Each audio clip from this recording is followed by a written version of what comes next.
Hi, I'm Vanessa from Ellie and Mac, and welcome back to my sewing room. I'm so excited to have you here. We are on episode 4 of our Accessibility Week, but this week happens to be a little extra special. It's my birthday. I'm turning 40, and I wanted to make something a little special.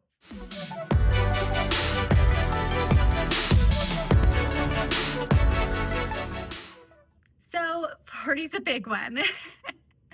And I can't say that I am absolutely excited about it, but I'm here and I'm happy, and that's all that matters. So I wanted to make myself something a little special.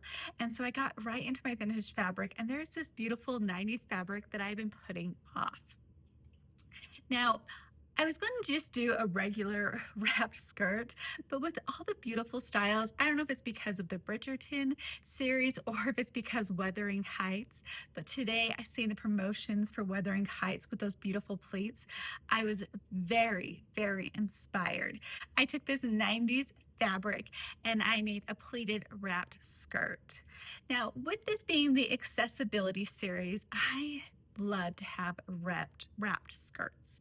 I have had to hide so much between endometriosis, ovarian cysts, having little surgeries here and there to treat these things, that for me, having a comfortable skirt hides really a lot when you put it at your waist. So this is one of the reasons why I really like it for accessibility. It's also perfect for if you're in a wheelchair, you can unwrap it and easily move to the restroom. It's great for having a little extra room if you've had a hip replacement, or really anytime you need a little extra space, this is perfect for you. Now, I did the elastic with the button, but then, when you wake up, I don't know, maybe this is just me, but I wake up at 3 o'clock, and I feel like there's two types of people. You wake up at 3 o'clock with either wishing that you said something or wishing that you didn't. And this time I woke up at 3 o'clock going, oh, that was such a good idea. I wish I would use it. Put in the comments if you want me to do a hack with this. But do you guys ever have these little elastics? They open up to have buttons. You'll probably you see these elastics a lot in little kids' pants to help tighten it up for the little skinny ones. And so I always have these in my sewing room because sometimes I don't have control over my weight. Sometimes I lose 15 pounds and the next month I gain the 15 pounds back. So sometimes adding a little elastic in the back of my jeans is very helpful, and it would be very helpful on this too. So I wish I would have used this, but if you do have some of these, you can either just put a piece at the side where the button goes so it's adjustable, or you can bring it all the way around the back and have it sticking out the side. So if you would like me to do a hack on this, definitely put it in the comments. All right, let me show you how I took the Wrapped in Love. I sized up a little bit to add the pleats and make this beautiful skirt. Wrapped in Love is such a beautiful skirt. I use it all the time. I normally cut an extra small to small, but this time I cut an extra large because I needed enough space to have those pleats.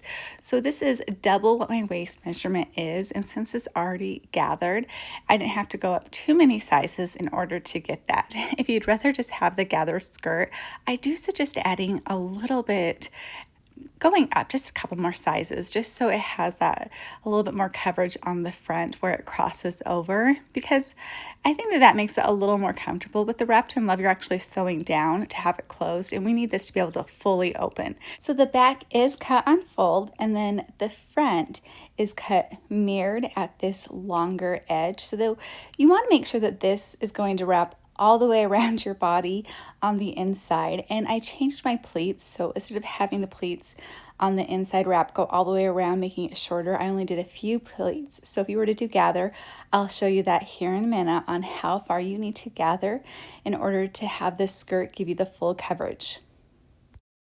So like I said before, I was very inspired by Wuthering Heights, but I did not need a full ballroom gown. So here I'm going 2 inches, and then I'm marking an inch, marking an inch, and marking an inch. So that's 2 full inches. So right here you can see 2 inches, and then I'm going to be marking 3 lines that are an inch wide. And then I'm going to be bringing the 2 outside together, leaving the middle one in the center and folding it over. So these are not full pleats. So we're going 2 inches and then we're pleating 1 inch. So it's not going to be like a full circle skirt, and I could easily use quilting cotton with it. So again, you go 2 inches and then you're going to fold over.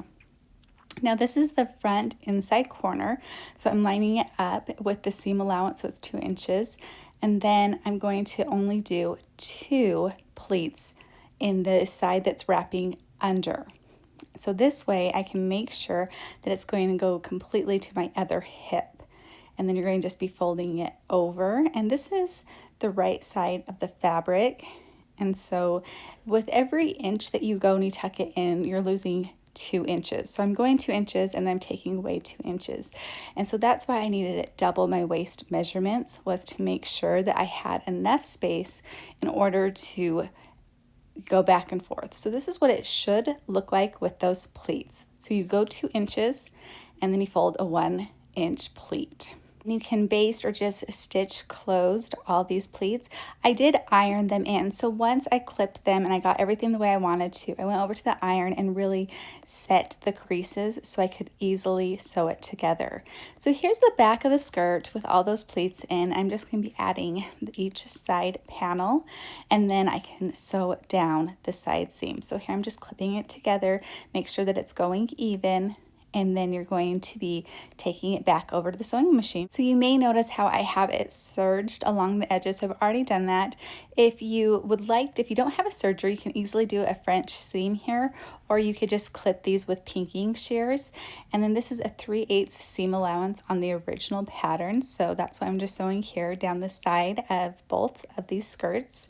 So it comes together really fast. Once you get the pleats set in, you can take a deep breath and know the rest will be quite easy. So here's the back of my skirt, and it's measuring 15.5 inches, and that's just the way the pleats worked out, but that's going to be okay. There's a lot of adjustability with the skirt, especially if you use the elastic in the back. So I'm doing 3-inch wide strips, and I have it at 16.5. That's to give me a 1/2 inch seam allowance. And then I'm cutting 2 more strips of fabric that are 3 inches wide by the whole width of the fabric. And this is quilting cotton, so it's 44 inches along. Up next, we're going to be working on the waistband, and this is pretty standard with any wrapped skirt or wrapped dress. So here's the back of the waistband, and then this side has only 2 pleats, so that's going to be wrapped around. So I'm just kind of visualizing it so I can know which side needs to have this elastic loop, so it has a little bit more stretch. So the loop needs to go onto the inside or facing the inside of the waistband, so when I sew it, it'll be on the outside. Now we're going to be adding the strips. So I like to do a 1/2 inch seam allowance. It's just a little easier for me to measure. And so I'm going to be cutting it so it has those seam allowances, and I can finish the edges of my ties. So these are the long strips that are 44 inches that I'm working with here. I want to have long ties so it just looks nice and beautiful. And so once I have that measured, I'm going to be finishing up that tie. So again, I'm using a 1/2 inch seam allowance. I made these 3 inches wide, so it gives me enough so I have 1 inch strips. I feel like that's about as big as I can go and have normal bow, like a normal bow. I think any thicker would be too much, and I want these to really stand out. I just love this fabric. It has that beautiful mauve, and that was so in the 90s, and this floral. It just is such a nostalgic look. So here I've turned it out and top stitched it. So with that strap, we need to make sure that it comes out at the hip on the side that tucks in, because we need to be able to tie the skirt closed somehow. And so we're going to be taking it with the side of the skirt as well as with the back of the waistband, and we're just going to sandwich that tie in, and then we can clip it, and so when we sew it together it will look nice. So we're going to do the exact same thing on this other side. And so we're going to measure the width, and we want a 1/2 inch seam allowance because that is just the easiest to measure. And we're going to see how wide this side that's going to be on the outside needs to be. So with this side that is on the outside, it needs to have the ties attached so it ties around. And so we want to sew everything together, and then we'll add that tie and add it. So this is going to be on that waist side of the side that tucks under, and then that is on the inside, so it will button around. This will all make sense, I promise. And then we're going to finish up that outside tie. And so we're going to go just like we did before. We're going to sew down and we're going to top stitch it. I top stitched it 1/8 of an inch all the way around the tie on both ties, and I wanted to make sure that one was finished with it turned inside out, so it was a perfect square right here. So again, we're just top stitching it 1/8 inch on all sides to make a beautiful tie. So once I got done with these straps, I got a little ahead of myself. I was just too excited, and I realized I needed to finish up the edges of my wrapped skirt. And so I ended up cutting off, because the serge is 1/4 inch, and I'm rolling it over 1/2 inch on both of my waistbands. But it wasn't too big of a fix, and everything ended up lining up perfectly. But for you, I would definitely suggest don't get too excited and finish up the edges of your wrapped skirt before you start on your waistband. It's just so tempting, right? So now it's time to add on that strip to our waistband. And so this is going to be the top that's going to wrap around. And it's just really helpful to have your skirt laid out. So the top that wraps around is going to encase that strip. And again, I'm using 1/2 inch seam allowance here.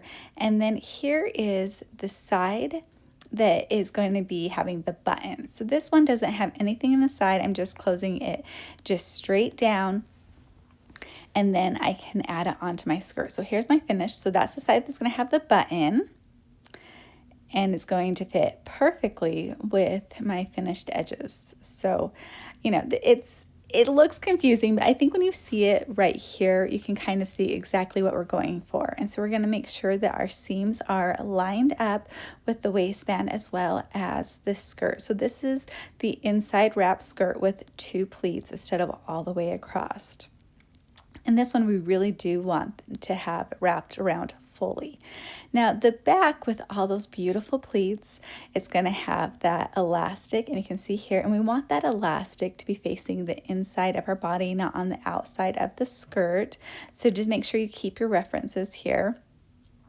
And you can also see that tie that is on the outside of the skirt, so the around the hip on that shorter side, or that longer side. So the short side can come around and tie, and you can see that tie attached right here on that side that's going to be in the front. And we're just going to be sewing this on.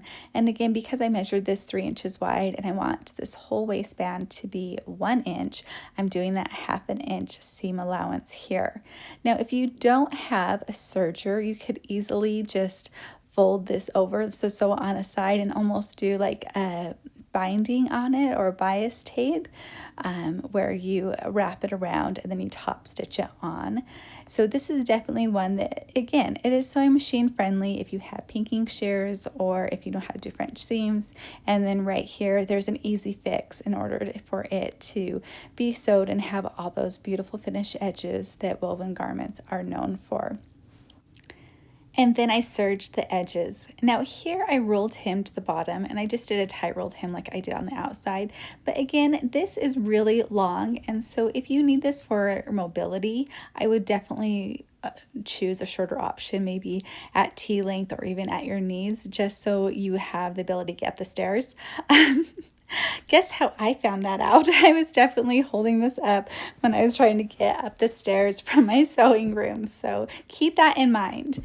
Now here I wanted to use one of those, you know how you always have those buttons in your button bin that, you know, you're like, am I ever going to use that? So I picked this button because it's going to be on the inside. It matched perfectly, but you can definitely see there is some wear on this button, which I kind of love. You know, it just gives it a little more history and gives it a little bit more detail that maybe only I get to see. And so this button will help keep this closed so the wind will not make the skirt fly wide open. So make sure you tie on a button that's going to be held with the elastic. And this is how my skirt turned out. You can see the button with the elastic and these beautiful ties. Now, I did not want a full ball gown skirt, so this 1 inch by 2 inch pleats are perfect. They look like these beautiful darts and gives my skirt a little extra detail without having it too full. This is at the whole full length. I love it. It's comfortable, it's beautiful, and it just fits perfectly. I love this skirt. I think it's so beautiful. It's so comfortable, and I just needed a top to go with it. So I actually chose the Felicity. And with this Felicity top, it is so gorgeous with the bishop sleeves, but I wanted to make sure that I had some very delicate gathers. I know I talk on this subject a lot because I really love delicate gathers. And so I'm going to show you how I make the Felicity and how it all comes together. This top is so beautiful, especially with this oatmeal color. It's going to go perfect with that 90s fabric. So here it's me adding on the neckband. And this neckband I always cut at 2 inches. I just find it gives me a little extra space to make sure that I don't make mistakes. And I also like a little thicker neckband to begin with.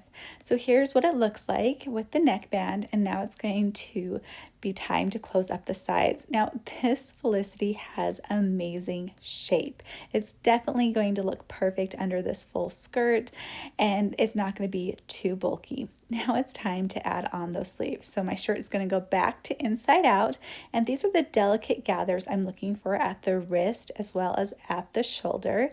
And so to achieve these, I actually have my stitch still at 2.4, which seems like it's not going to gather. But here I back stitch once, and then because this fabric is pretty loose with its weave, it's going to be just fine here. So this is the shoulder. I'm going to keep my strings long. When I'm doing smaller projects, I always backstitch so I don't lose the stitch. And then you can see how delicate these gathers are.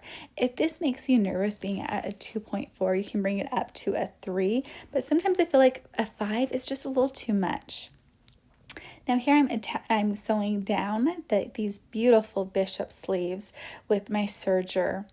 And this one, again, you can easily do with a zigzag. Now I'm going to be taking my stitch length to 2.8. I know that that's not very wide again, and again, you can do a 3 instead, but I'm going to be stitching on the seam allowance. I did backstitch it to begin with because this is a smaller gather. And then I'm going to stitch all the way around the sleeve opening to help those bands go on a little easier. So you're always going to be using your bobbin thread to have the gather, and we're just going to gently pull. Now I do not touch my tension when I am doing a gather stitch because I feel like it makes it so the thread is less likely to break. Now here I'm going to make sure that I do not accidentally cut that gathered stitch. I'm going to make sure that all my gathers are facing up so I don't get any tucks or any holes in my gather, and so everything attaches nicely. Now here I often take this back to my sewing machine and baste it on, but I've been doing this so long that I'm just like, I can handle getting it without cutting that stitch. But definitely if you're nervous, take it to the sewing machine to baste it on. So here is this arm side, and I'm going to be adding on that gather right here. And again, it's the same technique. I'm going to make sure my gathers look great. And when I do the gather stitch, I actually always start at the back of my sleeve instead of starting at the front, so I can make sure that those gathers are perfect at the front. And then if I have any weird spots, it's going to be at least at the back of my body. But with these tight gathers, you're not going to have any issues whatsoever. It just means more gathers per area, and there's just less likely going to be any tucks. So that's what we're looking for with a beautiful gathered top. I love this oatmeal fabric, and you can see how beautiful and delicate those gathers are on those shoulders. Oh my goodness. I love this top. I think it looks so beautiful. And again, it's perfect. It's comfortable and it goes perfectly with this skirt. And here you can see them together. It is really hard to get the full length of skirt with the wide camera. So here I have some pictures to show you as well so you get the full view. Let's try it. Okay. I love these two pieces together. I think they come together and they look beautiful, but I don't feel like I'm in a costume. Now, if you'd like to see this skirt as an Ellie and Mac pattern, please put in the comments anytime you want to see one of these hacks as a full pattern. We love to hear it. So put in the comments if you'd like to see this. Also, if you have any more accessibility hacks that you would like me to tackle, I am here for you. I have just enjoyed this series so much. It has been so much fun to kind of hear from you guys. Well, definitely hear from you guys, but to also do the research and figure out the best solutions for all your guys' needs. So thank you again. I appreciate it. Make sure you like, subscribe, and I'll catch you next time.